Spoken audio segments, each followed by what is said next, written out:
नमस्कार दोस्तों, मैं अजीत चौधरी आप सभी का अपने YouTube channel MR college academy में हार्दिक स्वागत और अभिनंदन करता हूं।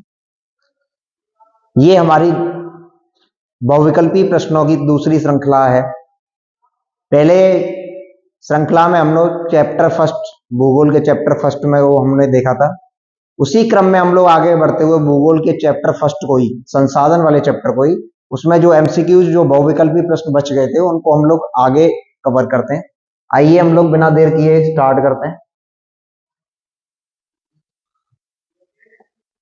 ज्वारी ऊर्जा किस प्रकार का संसाधन है?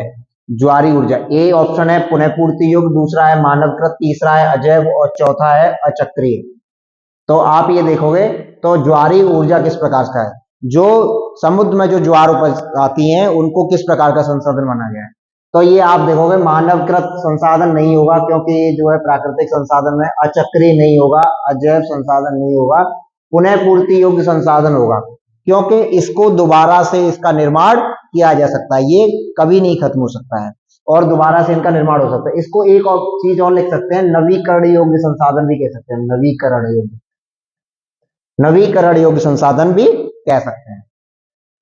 ठीक, आते हैं सेकंड पे। किस प्रांत में सीढ़ीदार सोपानी खेती की जाती है? आपका पहला ऑप्शन है पंजाब, दूसरा है हरियाणा, सी बिहार, डी उत्तराखंड। आप देखोगे सीढ़ीदार खेती करने का मतलब है, ये मान लीजिए ये आपका कोई पहाड़ है, ये आपके पहाड़ है, तो सीढ़ीदार खेती का मतलब ये होगा पहाड़ का जो ढलान है, मिट्टी ऊपर से ना आए इसके लिए यहाँ पे ऐसे करके सीढ़ियां बना दी जाती हैं, लगातार सीढ़ियां बना दी जाती हैं और सीढ़ियों पे जो है लंबाई में खेती की जाती है। तो जिससे ऊपर की जो मिट्टी या पानी होगी तो वो बिल्कुल बह करके नीचे तक ना आए, एक के बाद एक रुकती रहे, तो इसलिए वहां पे सीढ़ीदार खेती की जाती है, जिसको हम लोग सोपानी खेती भी कहते हैं। तो ये आपका पहला आंसर ए गलत हो जाएगा। पंजाब में नहीं होता है, बी हरियाणा में भी नहीं होता, क्योंकि यहाँ दोनों क्षेत्र मैदान पाए जाते हैं। ये कहां पे मैं बता रहा हूं, पहाड़ों पर होता है। बिहार मैदानी क्षेत्र में पड़ता है। आपका सबसे ज्यादा मात्रा में क्या होगा, उत्तराखंड। उत्तराखंड में सबसे ज्यादा मात्रा में सोपानी खेती की जाती है। क्वेश्चन नंबर थर्ड, इनमें से कौन सा राष्ट्रीय संसाधन है? मैंने ये बताया था आपके चार प्रकार के संसाधन बताए। एक तो व्यक्तिगत संसाधन, व्यक्तिगत फर्स्ट बताया है, दूसरा बताया था सामुदायिक,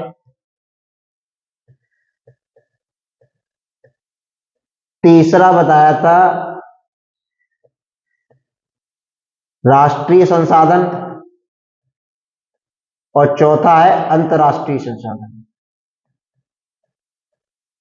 अंतर्राष्ट्रीय संसाधन तो आपने बताया था व्यक्तिगत में, आप देखोगे ये आपके घर, मोबाइल, ये सब आपके जो आपकी पर्सनल चीजें हैं वो सब ये आपके व्यक्तिगत संसाधन। सामुदायिक में मैंने बताया था शमशान घाट, पार्क। राष्ट्रीय संसाधन का मतलब होगा जिसका महत्व राष्ट्र स्तर पर, उसका प्रयोग प्रत्येक व्यक्ति कर पाता है, और ये पूछ रहा है राष्ट्रीय संसाधन। अब आप देखोगे ए जल संसाधन, बी शमशान, सी चारण भूमि, डी शेर। क्या बताइए, शमशान घाट का प्रयोग पूरा राष्ट्र कर पा रहा है? शमशान घाट तो एक विशेष क्षेत्र में होगा, किसी गांव में बना दिया, एक बन गया, तो ये अलग हो गया, तो ये शमशान घाट नहीं होगा।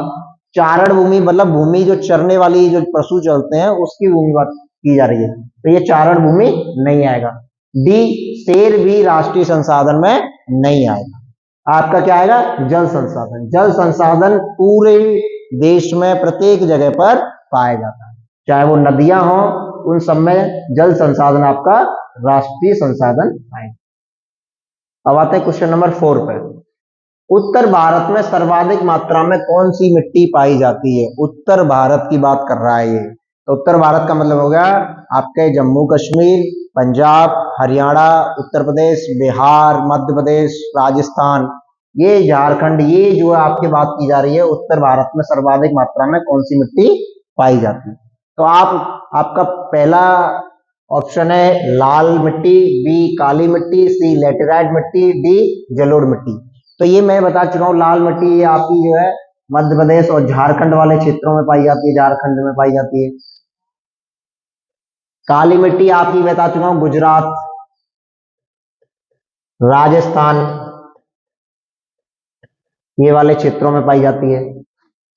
लेटेराइट मिट्टी जहां देखोगे आप 200 सेंटीमीटर के आसपास जो सर्वाधिक मात्रा में जहां जहां वर्षा होती है वहां पाई जाती है। तो आपका ऑप्शन क्या बचता है? डी, जलोढ़ मिट्टी सर्वाधिक मात्रा में पाई जाएगी। क्योंकि जलोढ़ मिट्टी का मतलब ये होगा जल को ओढ़ लेने के कारण इस मिट्टी का नाम जलोढ़ रखा गया। जल को ओढ़ लेने के कारण इस मिट्टी का नाम क्या रखा गया है?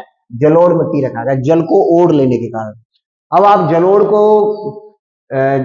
ये देखोगे तो पंजाब जो मान लो उत्तर भारत में क्यों पाई जाती है? क्योंकि यहाँ देखो गंगा, उत्तर भारत की सर्वाधिक बड़ी नदियों में से एक है गंगा जो है।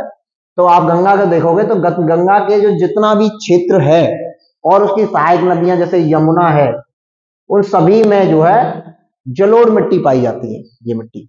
तो इसलिए आपकी उत्तर भारत की सर्वाधिक मात्रा में कौन सी मिट्टी पाई जाती है? जलोढ़ मिट्टी। अब आते हैं क्वेश्चन नंबर 5। पूर्वी तट के नदी डेल्टाओं में किस प्रकार की मृदा पाई जाती है? पूर्वी तट, तो पूर्वी तट आप देखोगे कि ये मान लीजिए ये भारत के ये वाला बना देते हैं, तो ये आपका पूर्वी तट है और ये आपका पश्चिमी तट है, ये हो गया। अब पूर्वी तट की बात कर रहा है तो पूर्वी तट के वजह आप ये देखोगे कि पश्चिमी तट पर नदियां कम मात्रा में गिरती हैं और पूर्वी तट पर मात्रा में अधिक मात्रा में नदियां गिरती हैं। तो मैंने ये बताया था जो जल को जो नदियां लेकर के आती हैं और वहां जो मिट्टी पाई जाती है वो कौन सी मिट्टी पाई जाती है? जलोढ़ मिट्टी पाई जाती है। वहां कौन सी मिट्टी पाई जाती है? जलोढ़ मिट्टी, क्योंकि जल को ओढ़ लेने के कारण इनका नाम जलोढ़ मिट्टी रखा गया। तो आपका ये काली मिट्टी गलत हो जाएगा, लेटेराइट गलत हो जाएगा, लाल मिट्टी गलत हो जाएगा। अब आते हैं क्वेश्चन नंबर 6। किस मृदा में लोह धातु की अधिकता पाई जाती है? किस जो है मृदा में लोह धातु की अधिकता पाई जाती है? अब आप ये देखोगे कि मैं बता चुका हूं कि लाल मिट्टी जो होती है, लाल मिट्टी का रंग लौह की अधिकता के कारण होता है। लोहांश पाया जाता है, लोहे का अंश पाया जाता है। लोहे का अंश पाए जाने के कारण इस मिट्टी का रंग लाल होता है, इसलिए इसको जो है लाल मृदा। तो आपकी काली मृदा कैसे निर्माण हुआ है? इसका काली मृदा का निर्माण हुआ है आपका ज्वालामुखी विस्फोट से। तो ये आपका बाद बाकी ये सब गलत हो जाएंगे। आपका क्या आंसर आएगा? लाल मृदा। अब आता है क्वेश्चन नंबर 7। कपास का उत्पादन किस मृदा में किया जाता है? कपास का उत्पादन, कपास का उत्पादन किस मृदा में किया जाता है, या कपास जो है किस मिट्टी में सर्वाधिक मात्रा में की जाती है? ए ऑप्शन है जलोढ़, बी काली, सी लाल, डी पर्वतीय मृदा। तो आप ये देखोगे जलोढ़ मृदा में सर्वाधिक मात्रा में आप देखोगे तो आपकी गेहूं, चावल की खेती वगैरह की जाती है। लाल मिट्टी में ज्वार, मक्का,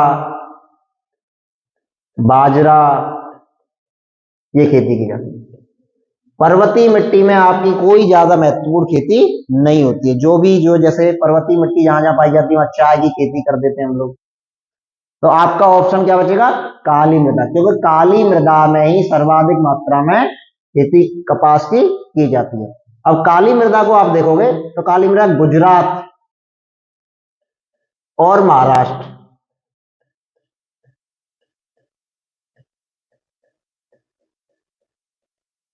गुजरात और महाराष्ट्र के अंदर जो है आपकी काली मृदा पाई जाती है। इसीलिए गुजरात के अंदर कपास का उत्पादन सर्वाधिक मात्रा में किया जाता है। आप प्राचीन काल में भी देखोगे और हम लोग जो है अंग्रेजों के शासनकाल के जो देखें तो आप देखोगे कि जो है जो फैक्ट्रियां थी कपास की, जो कॉटन मिल थी, वो सर्वाधिक मात्रा में अहमदाबाद में गुजरात में लगाई गई थी। पहली मिल भी आपकी गुजरात में लगाई गई थी। अब आते हैं क्वेश्चन नंबर 8वां।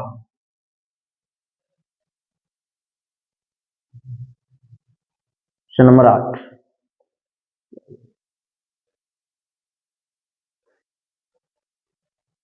कौन सी मृदा आमतौर पर रेतीली और लवड़ी होती है? अब ये क्वेश्चन पूछ रहा है कि रेतीली और लवड़ी मृदा कौन सी होती है, रेतीली और लवड़ी मृदा कौन सी होती है। तो आप रेतीली की देखेंगे और लवड़ी की देखेंगे तो आप पहला ऑप्शन है आपका ए मरुस्थली मृदा, बी लेटेराइट मृदा, सी वनी मृदा, डी लाल और पीली मृदा। और इन सब में आप देखोगे तो आपकी जो रेतीली मिट्टी पाई जाती है वो कैसी पाई जाती है, मरुस्थली मृदा में। मरुस्थली मृदा में आपकी रेतीली मिट्टी पाई जाती है। मरुस्थल में आप देखोगे धूल उड़ती रहती है, तो ये जो मरुस्थली जो मृदा होती है वो कैसी होती है, रेतीली और लवड़ी होती है। क्वेश्चन नंबर 9, कौन सा तरीका मृदा संरक्षण का उदाहरण नहीं है। प्रश्न पहले ये देख लेना है कि कोई भी क्वेश्चन आ रहा है उसमें नहीं दे रखा है या पूछ रहा है या मना कर रहा है, तो दोनों चीजों में देख लेना है। कौन सा तरीका मृदा संरक्षण मतलब मृदा संरक्षण करने का तरीका नहीं है। ए ऑप्शन दे रखा समुच्च रेखी खेती। समुच्च रेखी खेती देखोगे तो आप ये देखोगे पहाड़, ये मान लीजिए ये पहाड़ पाए जाते हैं समुच्च रेखी, तो समुच्च ढालों पर ये जो है सीढ़ी बना करके जो खेती की जाती है, सीढ़ी बना करके, वो समुच्च रेखी खेती में ही आती है। सीढ़ी बना दी जाती है इनमें क्रम से एक के बाद, तो उसमें क्या पैरेलल रहती है लाइन से, तो मिट्टी या हवा के तहत जो मिट्टी नीचे नहीं आ पाती, पानी और हवा के तहत मिट्टी नीचे नहीं आ पाती। पट्टी कृषि भी एक प्रकार से मृदा संरक्षण का ही तरीका है, क्योंकि इसमें बीच में घास लगा दी जाती है। रक्षक मेखला बनाना, रक्षक मेखला का मतलब ये होगा कि जो रक्षक मेखला का मतलब हो गया कि वहां पे जो मृदा, जो पहाड़ों पे जो मिट्टी वगैरह पाई जाती है वहां पर उनकी रक्षा करने के लिए पेड़ पौधे की लाइन लगा दी जाती है, और उसमें जो है उसके तहत जो हवा जो तेजी से आती है वो मिट्टी नहीं उड़ पाती, तो रक्षक मेखला ये भी नहीं होगा। अब आता है डी, ढाल पर ऊपर से नीचे की ओर जुताई करना। अब आप देखोगे कि ऊपर से अगर यहाँ से नीचे ऐसे करके जुताई की जाएगी तो सारी मिट्टी ऊपर से लेकर के नीचे की ओर आ जाएगी, इसलिए ये सीढ़ियां बनाई जाती है जिससे मिट्टी रुकी रहे। तो आपका ये क्या हो जाएगा सर, हो जाएगा डी, ढाल पर ऊपर से नीचे की ओर जुताई करना। अब आते हैं क्वेश्चन नंबर 10, किस मृदा को रेगुर मृदा कहा जाता है। किस मृदा को रेगुर मृदा कहा जाता है, तो ये पूछ रहा है रेगुर मृदा क्यों कहा जाता है। तो आप ए ऑप्शन है काली, बी है लाल, सी है लेटेराइट, डी है रेतीली। तो आप ये देखोगे कौन सी मृदा को रेगुर मृदा कहा जाता है। रेगुर मृदा जो नाम रखा गया है वो काली मिट्टी का रखा गया। रेगुर मृदा क्यों कहा जाता है, क्योंकि काली मिट्टी का निर्माण ज्वालामुखी विस्फोट के कारण हुआ है, और ज्वा काली, और उसी वजह से वो मिट्टी काली होती है, और काली मृदा को ही रेगुर मृदा के नाम से जाना जाता है। और इसमें एक चीज और है रेगुर मृदा, वो स्वतः जुताई हो जाती है। इसमें स्वतः जुताई मतलब स्वतः जुताई का मतलब ये हो गया कि काली मृदा जब ये सूख जाती है, जब ये नमी होगी, अगर उसमें पानी की मात्रा होगी तो वो चिपचिपी हो जाती है, और सूख जाती है तो उसमें अंदर लाइंस बन जाती है, मिट्टी टूटने लग जाती है, तो अपने आप ही उसकी स्वतः जुताई एक तरह से हो जाती है, क्योंकि कड़क होने के बाद वो उसमें लाइंस बन जाती है, टूट जाती है अलग अलग।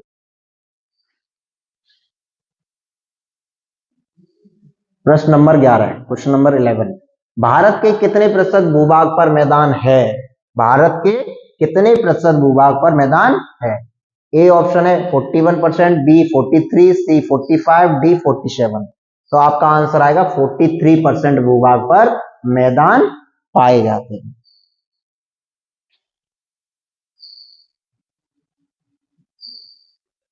क्वेश्चन नंबर 12, इनमें से कौन सा जैव संसाधन का उदाहरण है। जैव संसाधन जिनमें जीवन पाया जाता है वो क्या कहलाते हैं, जैव संसाधन।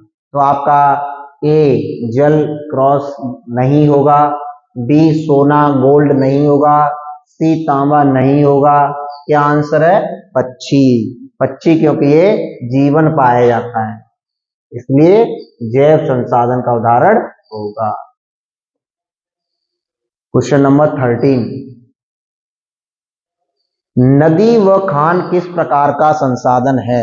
ये पूछ रहा है कि नदी व खान किस प्रकार का संसाधन है। अभी मैंने चारों संसाधनों के बारे में तुम्हें बताया था कि ये व्यक्तिगत संसाधन में कौन कौन से आते हैं, जैसे घर वगैरह हो गए, कार हो गई, मोबाइल हो गए, ये सब राष्ट्रीय संसाधन, सामुदायिक संसाधन। डी है विकसित संसाधन।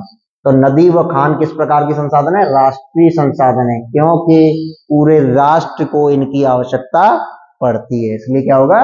राष्ट्रीय संसाधन। क्वेश्चन नंबर 14, प्रश्न नंबर 14, किस राज्य में कोयला सर्वाधिक मात्रा में पाया जाता है? इसका मतलब ये होगा कि किस राज्य में कोयला सर्वाधिक मात्रा में पाया जाता है। मात्रा में पाए जाने का मतलब होगा वहां भंडार है। क्वेश्चन 2-3 तरीके से आ जाता है कि भंडार है और उत्पादन। तो आपका मतलब ये हो गया कि जो है भंडार का मतलब होता है पाया जाना, भंडार, ये तो अलग चीज हो गई। और दूसरा प्रश्न बनता है उत्पादन से। तो अभी यहाँ पे पूछ रहा है प्रश्न, किस राज्य में कोयला सर्वाधिक मात्रा में पाया जाता है? तो आप देखोगे उत्तर प्रदेश में सर्वाधिक मात्रा में नहीं पाया जाता है। बी केरल भी नहीं है। सी महाराष्ट्र भी नहीं है, महाराष्ट्र में पाया जाता है पर उतनी मात्रा में नहीं पाया जाता है। डी झारखंड। आंसर क्या होगा? डी झारखंड। अब ये पूछ रहा है कि सर्वाधिक, क्योंकि 40% कोयला, जितना कोयले का जितना प्रतिशत है, 100% कोयले को मान लिया जाए भारत के अंदर, उसका 40% कोयला भंडार झारखंड में पाए जाते हैं, क्योंकि दामोदर नदी घाटी वहीं से गुजरती है ना। तो ये कहां पाए जाते हैं? 40% भंडार झारखंड में पाए जाते हैं। अगर उत्पादन की बात करता कि सर्वाधिक मात्रा में कोयला किस राज्य में उत्पादित किया जा रहा है, तो आपका उस उत्पादन में ऑप्शन होता है छत्तीसगढ़। आंसर क्या होता? छत्तीसगढ़। पिछले कुछ वर्षों से कोयले जो है सर्वाधिक मात्रा में उत्पादन अब छत्तीसगढ़ कर रहा है। पहले कोयले का उत्पादन सर्वाधिक मात्रा में झारखंड से हो रहा है, परंतु अब वर्तमान में कोयले का उत्पादन छत्तीसगढ़ से किया जा रहा है। तो आपका सर्वाधिक मात्रा में पाया जाता है या भंडार, बात एक ही होती है। तो क्या आएगा आंसर? झारखंड। और उत्पादन किया जा रहा है मतलब निकाला जा रहा है, तो क्या आंसर आएगा? छत्तीसगढ़। कंफ्यूज नहीं होना, इसमें यह ध्यान रखना है। अब आते हैं, बांगर और खादर मिट्टी के प्रकार हैं, किस मिट्टी के प्रकार हैं? बांगर और खादर किस मिट्टी के प्रकार हैं?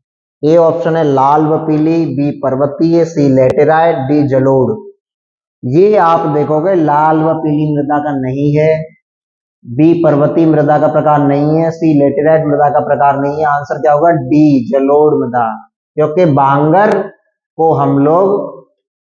बांगर को पुरानी जलोढ़ कहते हैं। आप ट्रिक से याद कर लीजिए, बांगर को बोला जाता है पुरानी जलोढ़। पूरा नाम इसका है बांगर का पुरानी जलोढ़। और खादर का पूरा नाम है, क्या नाम है? नवीन जलोढ़। क्या नाम है? नवीन जलोढ़।